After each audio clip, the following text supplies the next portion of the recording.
اللهم صل علی محمد وآل محمد۔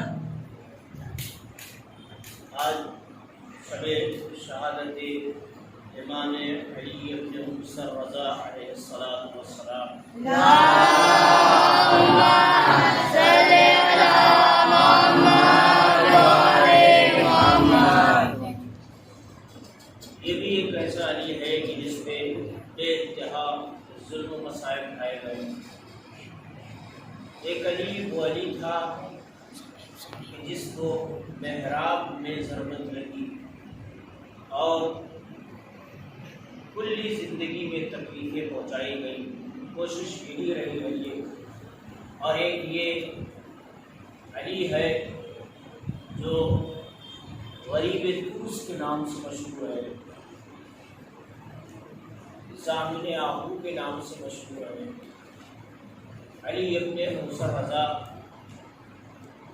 جس کا حال بھی وہی ہے کہ جو حال امام مظلوم کربلا ہے۔ امام مدینے سے رخصت ہوئے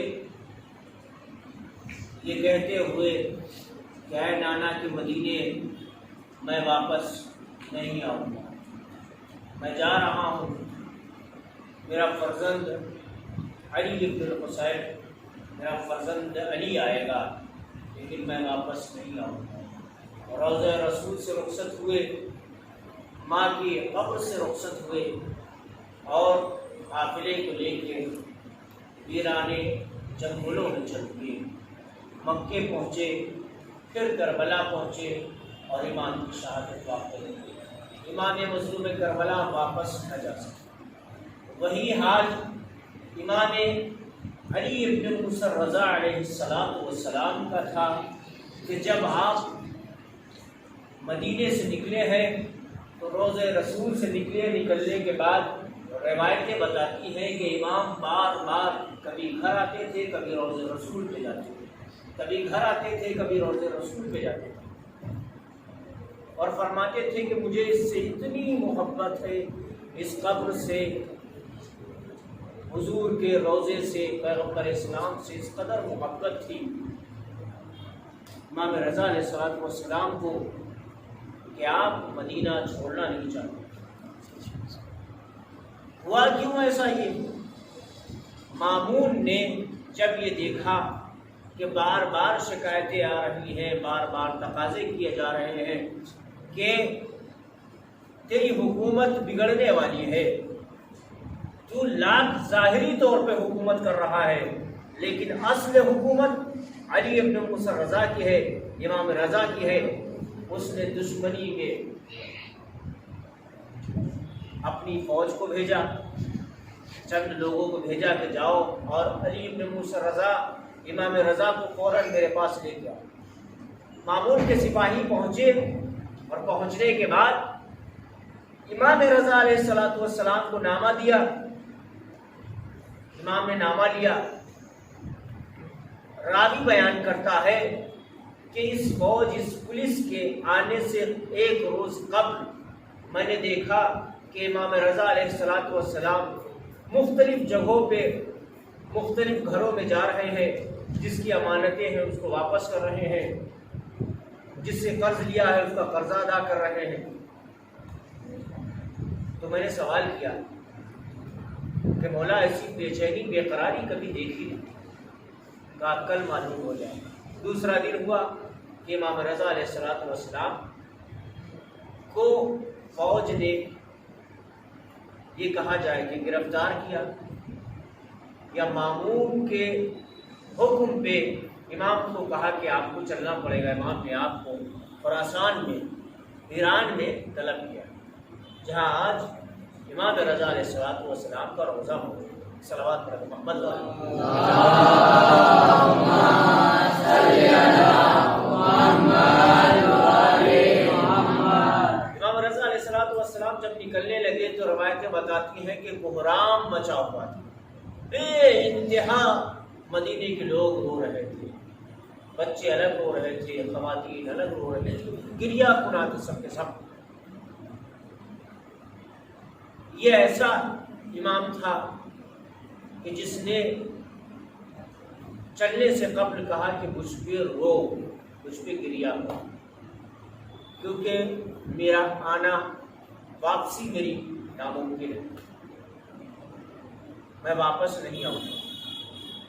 بہر صورت امام رضا علیہ السلام وہاں سے چلے اور بستی، قریہ، شہروں اور ویرانوں سے ہوتے ہوئے جب ایران میں داخل ہوئے تو ایک جگہ ہے نیشا پور، قدم گاہ امام رضا علیہ السلام، جہاں پہ امام پہنچے ہیں، اور پہنچنے کے بعد آپ نے فرمایا کہ مجھے پانی کی ضرورت ہے، مجھے وضو کرنا ہے، نماز ادا کرنی ہے وقت نماز۔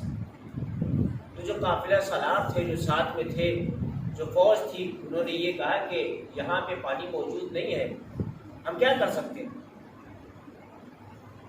تو امام نے ایک مرتبہ اشارہ کیا، زمین سے چشمہ اگلا، اور امام نے وہیں پہ وضو فرمایا، اور وضو کرنے کے بعد آپ نے نماز ادا کی، اور وہ چشمہ آج بھی موجود ہے، لوگ اس چشمے سے سیراب ہوتے ہیں۔ ایک صلوات پڑھیں محمد والے۔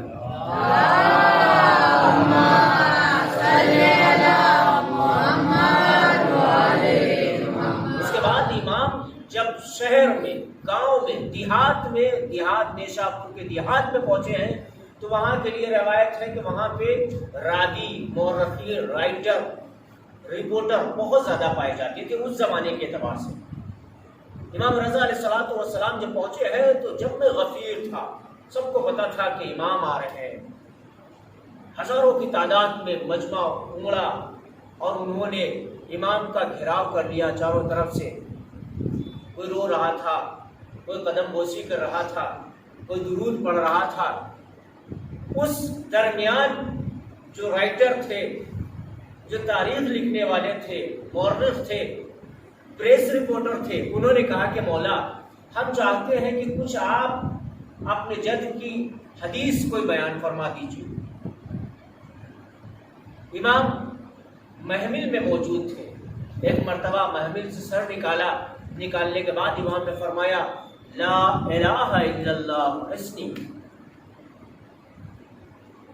یہ امام نے روایت کے ساتھ کہا، مجھ سے میرے والد محترم نے یہ نقل کیا ہے، میرے والد محترم سے ان کے والد محترم، یعنی مجھ سے ساتویں امام سے چھٹے امام سے، چھٹے امام کو پانچویں امام، پانچویں امام کو چوتھے امام، اور چوتھے امام کو پھر تیسرے امام، اور پھر امام حسن، اور پھر مولائے کائنات کو رسول اسلام کو جبریل نے، اور جبریل نے ڈائریکٹلی خدا کی طرف سے یہ الہام کیا تھا اور فرمایا تھا کہ اللہ کہتا ہے کہہ دیجئے لا الہ الا اللہ حسنی، لا الہ الا اللہ میرا قلعہ ہے، فمن دخل حسنی امن من عذابی، جو اس میں داخل ہو گیا میرے عذاب سے امان میں آ گیا۔ کس سے روایت کی؟ اپنے والد محترم سے، اپنے دادا سے، اپنے پردادا سے، اور یہاں تک کہ پیغمبر اسلام اور جبریل سے، کہ جبریل ابھی نے یہ حدیث بیان کی ہے کہ یہ اللہ کی طرف سے ہے، اور اللہ نے فرمایا تھا کہ لا الہ الا اللہ حسنی، لا الہ الا اللہ میرا قلعہ ہے، فمن دخل حسنی امن من عذابی، جو اس میں داخل ہوا وہ امان میں آ گیا میرے عذاب سے، بشرطہا و شروطہا، اور اس میں چند شرائط پائے جاتے ہیں۔ یہ کہنے کے بعد امام نے اپنا سر محمل میں لے لیا، یعنی حدیث کو انکمپلیٹ رکھا، کمپلیٹ نہیں کیا امام نے، فرمایا بشرطہا و شروطہا، اس کے ساتھ چند شرطیں ہیں۔ سوال پیدا ہوتا ہے نا کہ کیا شرط ہے؟ میں کہوں کہ یہ کام کرنا ہے لیکن چند شرطیں ہیں، تو فوراً آپ سوال کریں گے وہ شرط کیا ہے؟ تو امام نے بھی ان کو پیاسا رکھا۔ امام نے فرمایا لا الہ الا اللہ حسنی، لا الہ الا اللہ میرا قلعہ ہے، فمن دخل حسنی، جو میرے اس قلعے میں داخل ہو گیا، امن من عذابی، میرے عذاب سے امان میں آ گیا، بشرطہا و شروطہا، چند شرط کے ساتھ، چند شرائط کے ساتھ۔ امام خاموش ہو گئے۔ اب جتنے بھی راوی تھے، رائٹر تھے، رپورٹر تھے، تمام کے تمام کے لیے مولا آگے کیا ہوا؟ بشرطہا، بشروطہا، اس میں شرط کیا ہے؟ امام نے ایک مرتبہ محفل سے پھر سر باہر نکالا اور نکالنے کے بعد فرمایا وَأَنَا مِن شُرُوطِهَا، ان تمام شرائطوں میں سے میں بھی ایک شرط ہوں۔ اس کا مطلب یہ امام فرمایا کہ اگر میری ولایت کا کوئی اقرار نہیں رکھتا ہے تو وہ لا الہ الا اللہ میں داخل نہیں ہو سکتا ہے۔ ایک صلوات پڑھے محمد والے محمد۔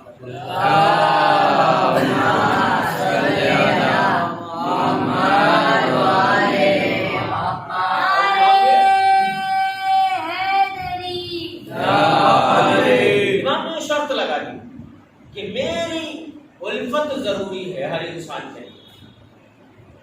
آج دیکھ لیجیے امام کی الفت، امام کی محبت کا تقاضا، مامون نے اپنے پاس بلوایا، ولی عہدی کا عہدہ امام کو سونپا، اپنا ولی عہد بنایا،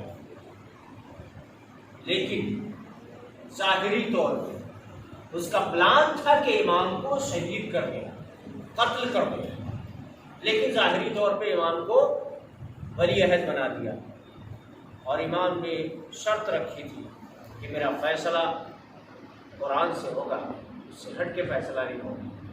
مگر یہ کہ امام نے قبول نہیں کی تھی ولی عہد، یہ زور اور زبردستی کے ساتھ کہا کہ نہیں آپ کو میرا ولی عہد بننا ہی ہے، کیونکہ ویسے اس کے کہتے ہیں نا گندی پالیسی اس نے چلی، اور وہ چاہتا تھا کہ امام کے بھی چاہنے والے میرے سپورٹ میں آ جائیں، اور آخر نتیجہ یہ ہوگا کسی دن امام کو قتل کر دیں۔ نہ جانے کتنے ایسے آئے جو امام سے باقاعدہ جو ہے وہ مقابلہ کرنے کی کوشش کی، اور کہا کہ ہم امام سے بات کرنا چاہتے ہیں، مباحثہ کرنا چاہتے ہیں، بحث کرنا چاہتے ہیں۔ امام نے فرمایا کوئی مشکل نہیں، توریت والے، زبور والے، انجیل والے، ایک سے ایک جو کتابوں کے ماننے والے تھے وہ سب آئے، اور انہوں نے سوال کیا اور امام نے جواب بھی دیا۔ تفصیلی گفتگو ہے، موقع نہیں ہے وہ ذکر کرنے کا، لیکن انہوں نے کہا کہ آپ اپنی کتاب سے حوالہ دے رہے ہیں، میری کتاب سے دیجیے۔ اور پھر امام نے اشارہ کیا، اچھا تمہارے پاس توریت ہے، کھولو، فلاں صفحہ، فلاں پیج پہ فلاں عبارت ہے لکھی ہوئی، اس پہ یہ بات ہے یا نہیں ہے؟ ابھی بھی ان کی سمجھ میں نہیں آیا یہ کون ہے کہ جو ممبر پہ بیٹھا ہوا ہے، میرے پاس کتاب ہے اور وہاں سے بیٹھے بیٹھے بتا رہا ہے فلاں پیج پہ فلاں عبارت لکھی۔ اس کے باوجود امام کو سمجھ نہیں پائے۔ نتیجہ کیا ہوا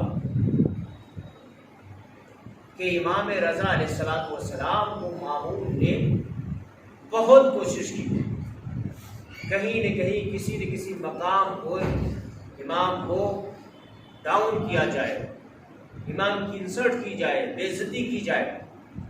عید کا وقت آیا، عید کے روز پہلے کہا کہ امام کو آپ کو نماز پڑھانا ہے۔ امام نے کہا میں نماز تو پڑھاؤں گا لیکن اپنے جد کے طور طریقے پہ نماز پڑھاؤں گا، یاد رکھو۔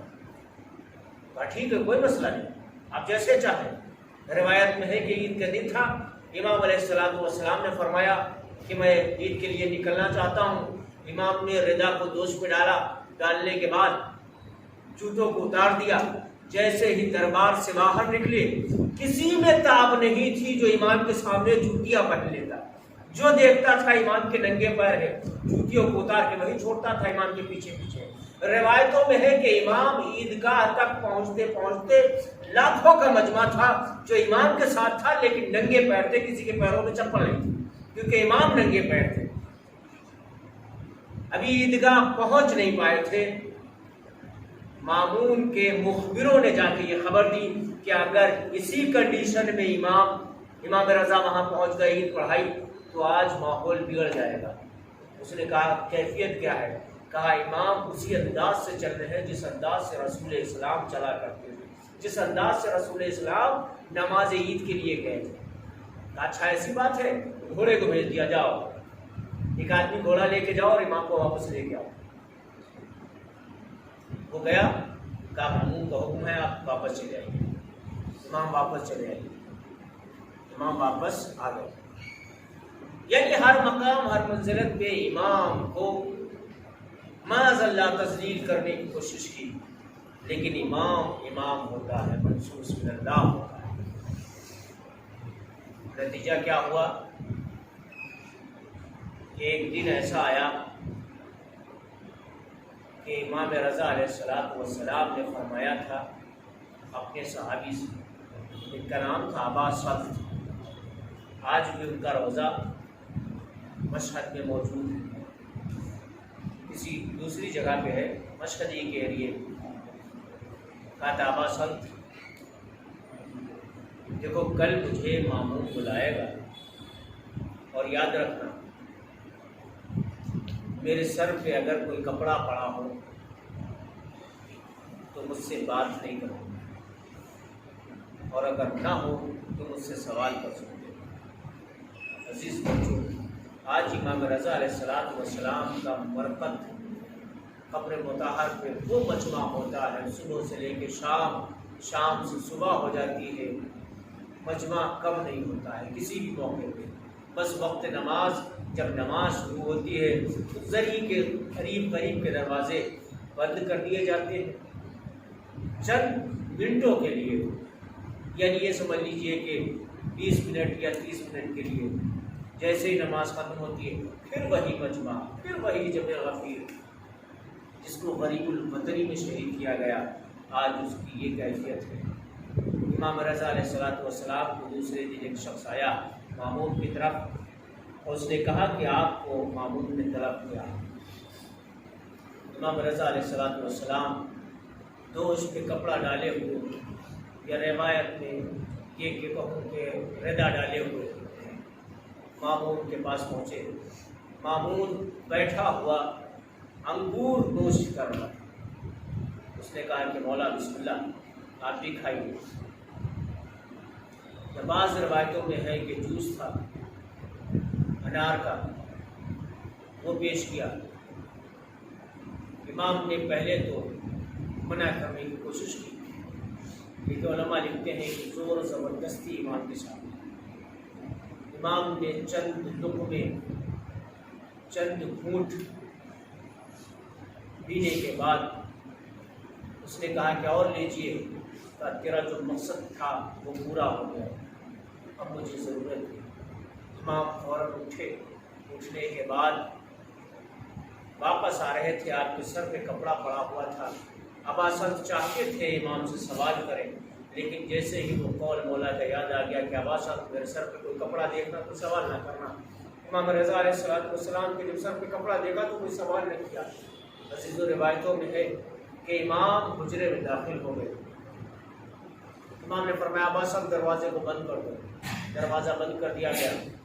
روایت بتاتی ہے ابا صلت بیٹھے ہوئے تھے، ابا صلت نے دیکھا کہ ایک مرتبہ دروازہ کھلا اور ایک شخص، ایک جوان گھر میں داخل ہوا۔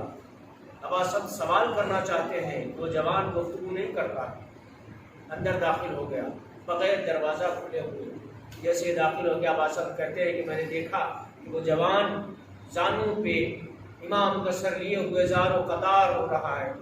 ایک مرتبہ میں نے ہاتھوں کو جوڑ لیا، مولا یہ کون ہے؟ میں سمجھ گیا تھا یہ امام کا فرزند امام محمد تقی علیہ السلام ہے، جن کو مدینے میں خبر ہو گئی تھی میرے بابا کو زہر دے دیا گیا۔ روایت کہتی ہے ابا صلت کہتے ہیں کہ امام رضا علیہ السلام اپنے ہاتھ کو کبھی کھولتے تھے کبھی بند کرتے تھے، کبھی کھولتے تھے کبھی بند کرتے تھے، اس قدر زہر کا اثر ہو گیا۔ میں کہوں گا مولا آج اس قدر بے چینی ہے، بے قراری ہے، آپ کا فرزند باعجاز آپ کے پاس آ گیا۔ وہ وقت بھی یاد کیجئے جب امام حسن مجتبیٰ کو زہر دیا گیا، امام مظلوم کربلا بیٹھے ہوئے رو رہے تھے، امام حسن نے فرمایا لا یوم قیام یا ابا عبداللہ، اے بھیا حسین آپ کے جیسا میرا دین تو نہیں ہے، آپ کا سر و تن میں جدائی کی جائے گی، لیکن بھیا میرا سر تو آپ کے زانوں پہ ہے، آپ میرے پاس موجود ہے۔ امام حسین گریا کر رہے ہیں، عزیزو امام محمد تقی گریا کرتے ہیں۔ امام محمد تقی علیہ السلام نے اپنے والد محترم کو غسل دیا، کفن دیا، نماز پڑھائی، امام وہاں سے رخصت ہو گئے۔ میں کہوں گا مولا بڑے خوش نصیب ہے، آپ کا فرزند پائے جہاز آ گیا، لیکن رونا آتا ہے اس مظلوم کے لیے کہ امام زین العابدین ہاتھوں میں ہتھکڑیاں ہیں، پیروں میں بیڑیاں ہیں، گلے میں خاردار نوک ہے، اپنے باپ کے لاشے کو دیکھتے ہیں، اپنے کو گرا دیتے۔ بابا جوان بیٹا جس کا موجود ہو اس کے باپ پہ یہ ظلم کیا جا رہا ہو کہ باپ کا لاشا گھر پیٹ پہ۔